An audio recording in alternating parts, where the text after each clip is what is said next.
இழுத்து மாதிரி இருந்தது. கீழே உழுந்துட்டேன். உழுந்து உடனே யாரோ வந்து வீட்டுக்கு போன உடனே எனக்கு கனவு பயங்கரமா வந்தது. 4 பேரு 3 பேரு இப்படியே வந்து கூட்டிட்டு போறே இருக்க மாதிரியே இருந்தது. அப்புறம் பாப்பாவுக்கு போன் பண்ணேன். வாக்கா இந்த மாதிரி கூடி நீங்க பாப்பான்னு சொல்லும்போது குழந்தை நினைச்சுக்கப்ப நாங்க பேரை சொல்லிடுங்க.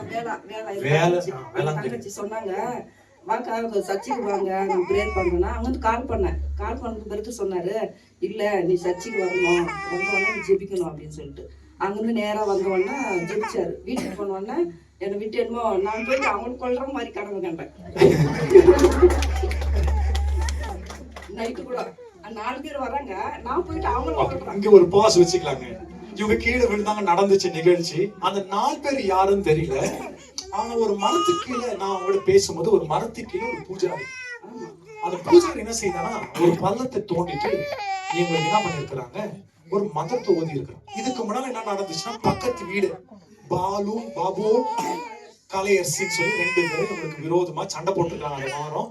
அப்புறமா இதெல்லாம் நடந்த பிறகு ஒரு மந்திரவாதியை போய் பார்த்துருக்குறாங்க. அதெல்லாம் காசெல்லாம் கொடுத்துட்டு அவன் சொன்னா அந்த மந்திரவாதி கிறிஸ்டின்ஸ் மேல பேய ஏத்துறது ரொம்ப கஷ்டம் அப்படின்னு சொல்லிட்டு அவனை நல்லா குடிக்க வச்சு அவனை என்ன பண்ணிக்கிறாங்க, 4 பேர் ஏத்தி இருக்கிறான். கரெக்டா எத்தனை பேருங்க? 4 பேர் ஏத்தி இருக்கிறாங்க. ஆனா எங்க ஏறிச்சு தெரியுங்களா? வயல்வெளியில அவங்க போகும்போது இந்த கனவு அவங்க கனவுலயே வந்துச்சு. வயல்வெளியில போகும்போது 4 பேர் அவங்கள துரத்திட்டு வந்த மாதிரி நடந்தது. இது கனவுல பார்த்த விஷயம். ஆனா உண்மையா பாத்தீங்கன்னா அப்படிதான் துரத்திட்டே வந்து அவங்கள கப்புன்னு பிடிச்சிட்டான்.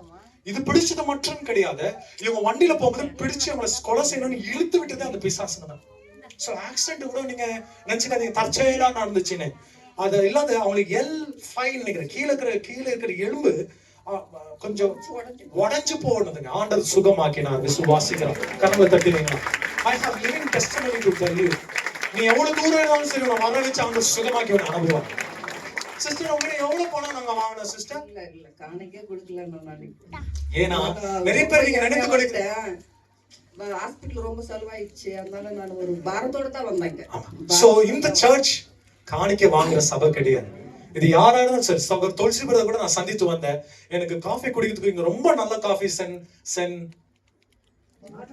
மார்த்தாஸ்ல காஃபி ரொம்ப நல்லா இருக்குனாரு.